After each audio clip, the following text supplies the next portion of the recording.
Hello Team FD and welcome back to Winners and Losers, the show where we make sense of the weekend's football for your viewing pleasure. Joining me today, which is a great pleasure, Zachary Jalab, how are you?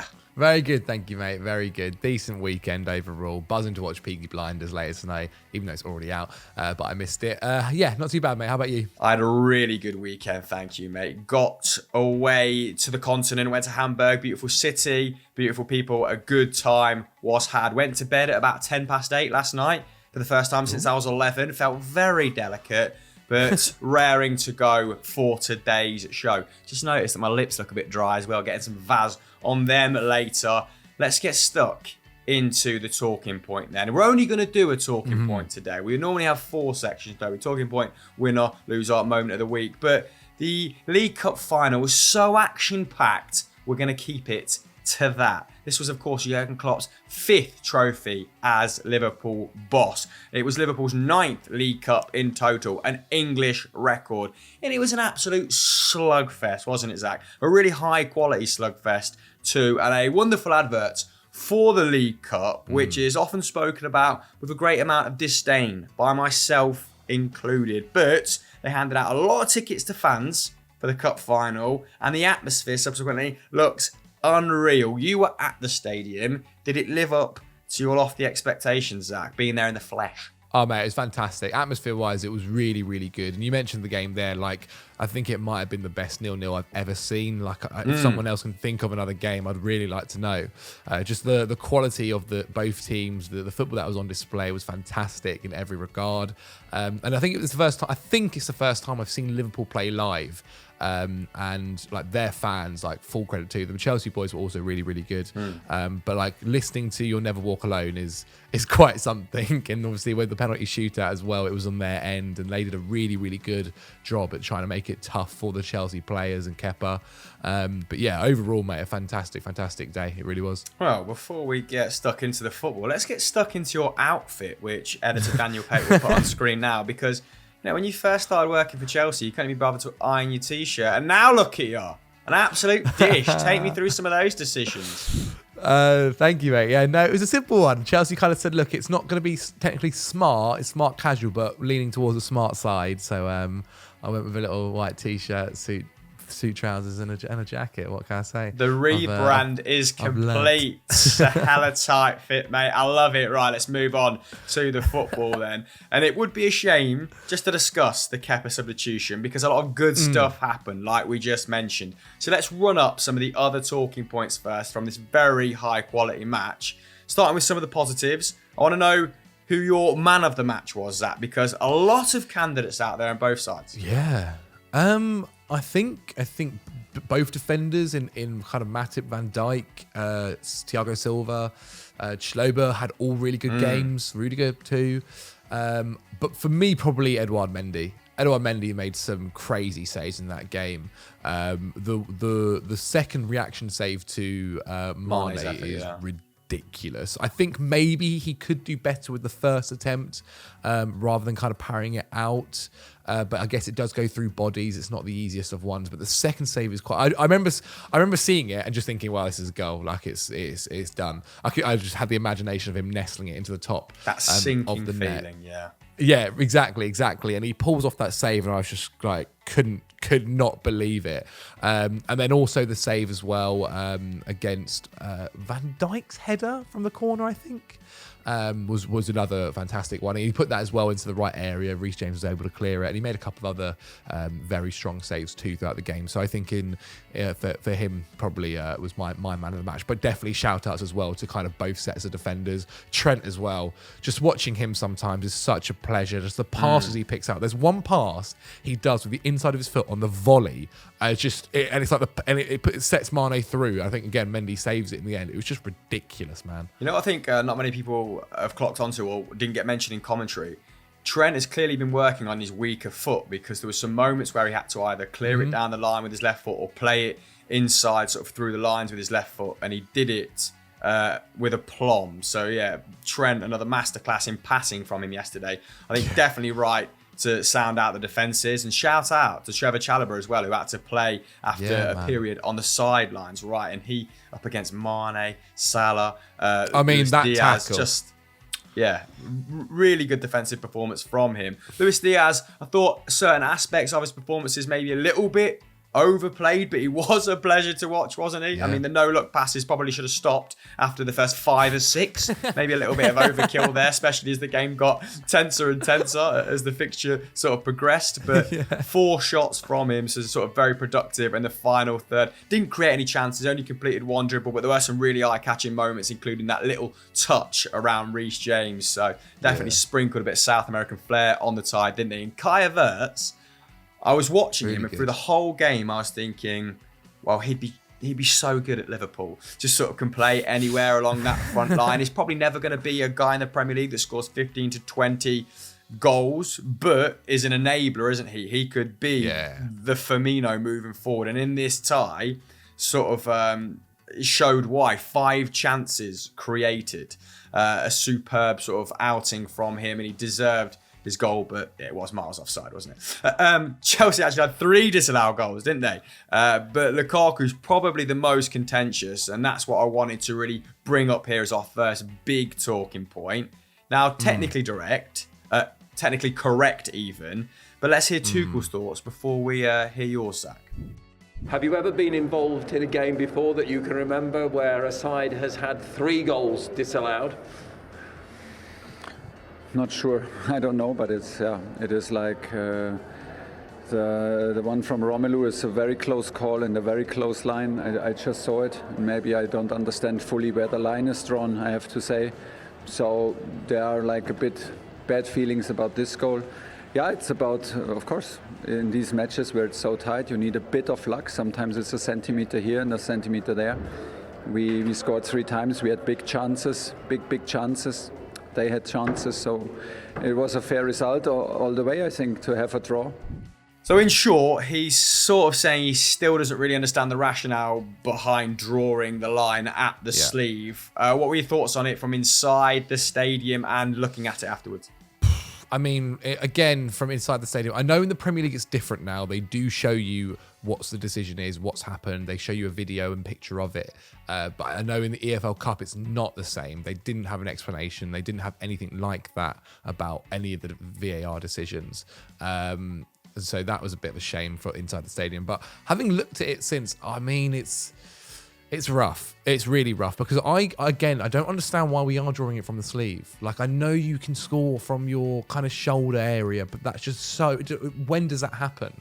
When does that happen? And also, like, are we trying to now say that footballers need to, when they are sprinting forward, not use their arms to run? Like, to make sure that they are staying on side. That is giving them an advantage, is it? By them pumping their arms forward to get forward, because the feet are all basically look the exact same. The head looks the exact same. Like, that level of it, I just think is so mad and over scrutinized. And I also thought there was a whole thing as well that if it is as close as it was yesterday, that the kind of play is given, the advantage is given to the attacker.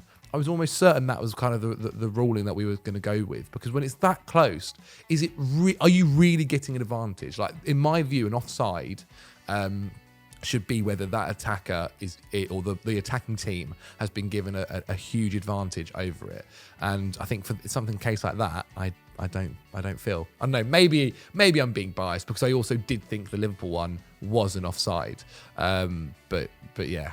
I think you raise a valid point. Like we said, the decision technically correct, but there's some nuance there. There's some room for nuance, isn't there? Are the attackers? We all want to see attackers get the advantage because that ultimately makes football a more exciting sport. And are they getting a sufficient advantage, or is it an unfair advantage if their sleeve is offside?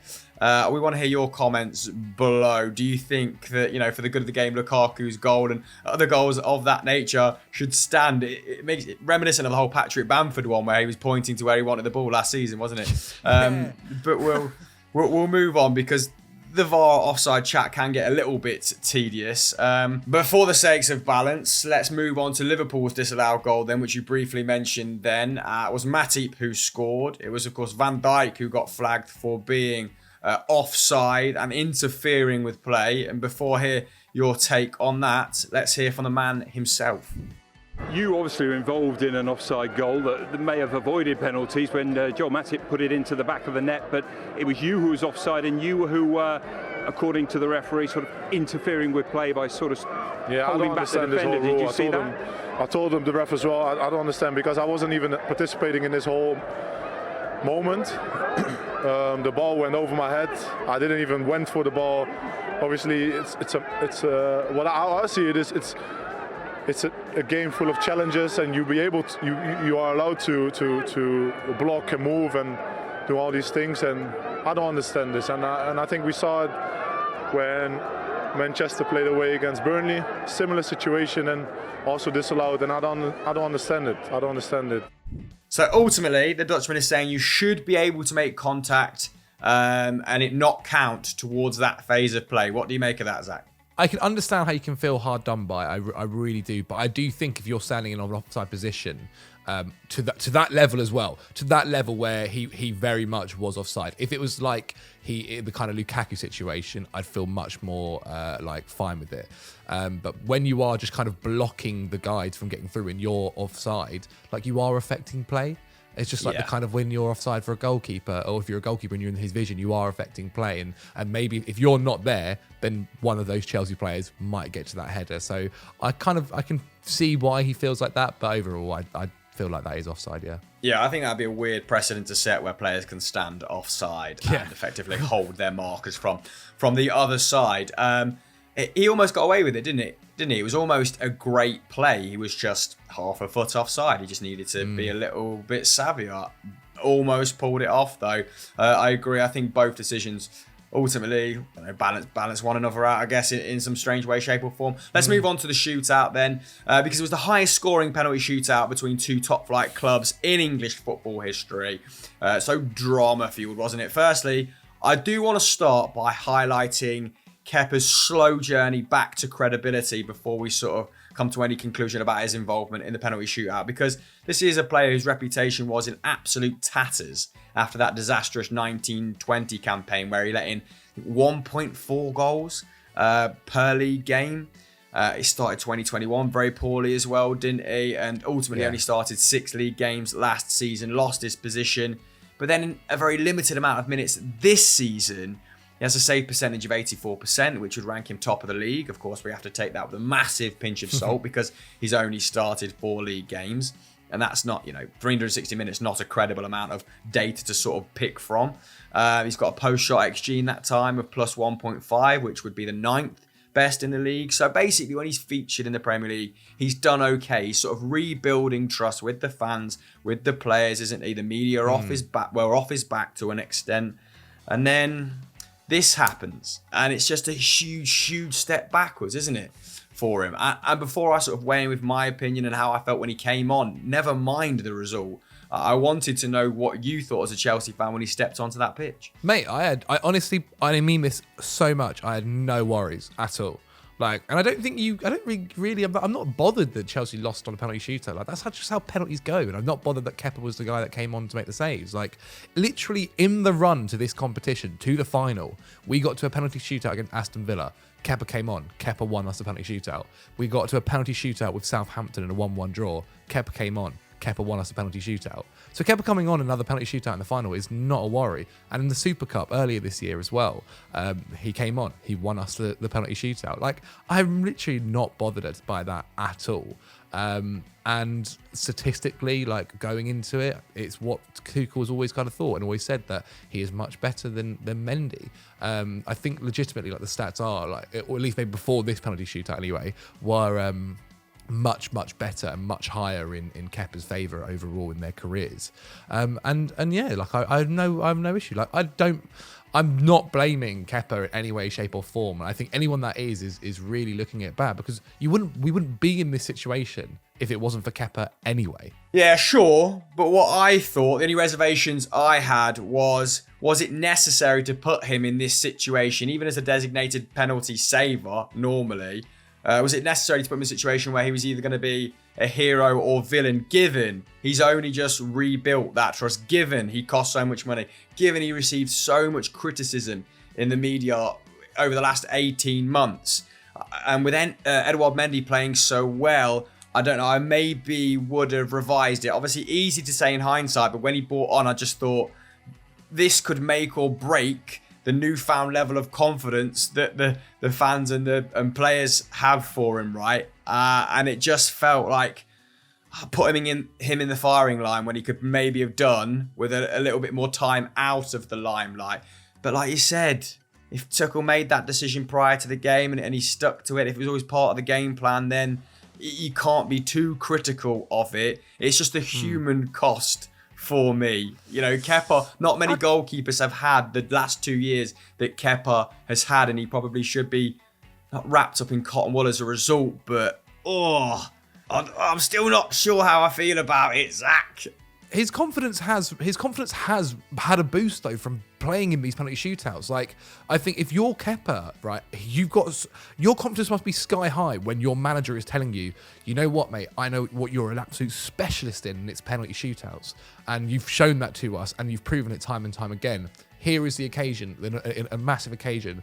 I'm trusting you to do this. And also, like, the penalty shootouts went to 11-10, and they were some excellent penalties. Like, I remember thinking a lot of those, about 75% of those penalties were incredible and very, very difficult to save. I think maybe he can do better with the Van Dijk one overall. But apart from that, I thought it was just a class penalty shootout. I think he probably lost the neutral support though, didn't he, when he started pissing about in the build-up to every single penalty as well. There was almost an element of like, you deserve this at the end of the shootout because he was being so difficult, awkward, trying to play those mind games, which I know Chelsea fans would have appreciated, but It's just that it's mind games. was it in good spirits? I'm not so sure. Fair. I mean, look, I think it's just one of those things where, okay, imagine, like, whatever happens, if he had saved one earlier, everyone calls it the greatest decision of all time or of the EFL history, right? And that's just football, and that's just penalties. Like, penalties are rough. It was a game that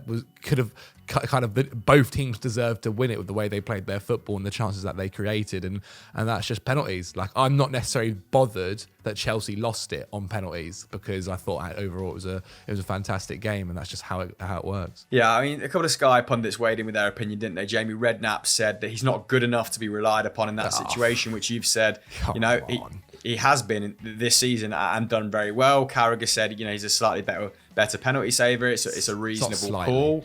I would probably sit.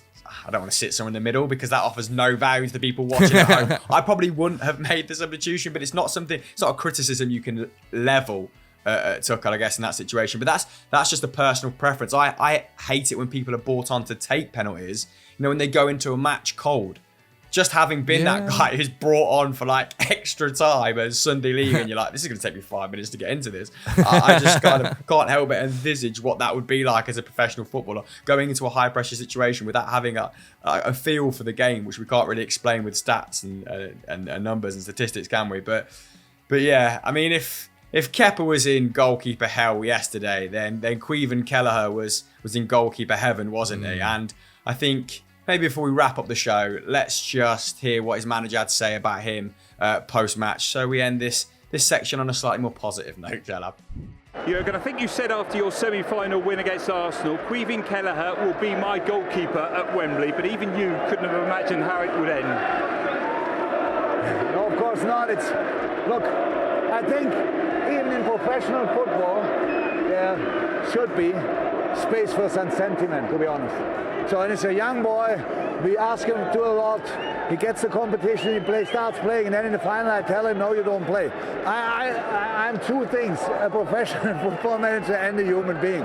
And a human being won this time, and that's why it's so nice that it pays off. He deserves it. When we told Ali that he will not play, we have at the AXA training center, we have a wall at the goalkeeper area where all goalkeepers are on who won something. When we told him to play, I said, oh great, if we win it, we can put Creep on it as well. So that's exactly how it should be. Absolutely great. Okay then, Jalab, but before we go, have you got anything else you'd like to plug across Football Daily or Football Daily, Snapchat, etc.? Well, if you use the code Zachary Jellab at the ASOS checkout, you can get make sure you check out Sunday Vibes from like, what on earth? from yesterday. That was the biggest pain in the world to edit. I don't think people realise our computers are about to die at home. Make sure you check out the Football Daily Explains, the Euro Football Daily Explains, and why not the Football Pyramid, because it's back and we know you guys at home love football quizzes. Yeah, you certainly do. Okay, let's end the show then with some pre-match scenes where, for a minute, the result really didn't matter, did it? We'll see you next week. Bye-bye. Ahead of kick-off today, we would ask everyone here, no matter what your club colours are, to show solidarity with the people of Ukraine and all those affected by the ongoing conflict. In times of adversity, football stands together. So we would ask that you join us for a few moments to let the people of Ukraine hear that they have the full support of the football family. Unity and support.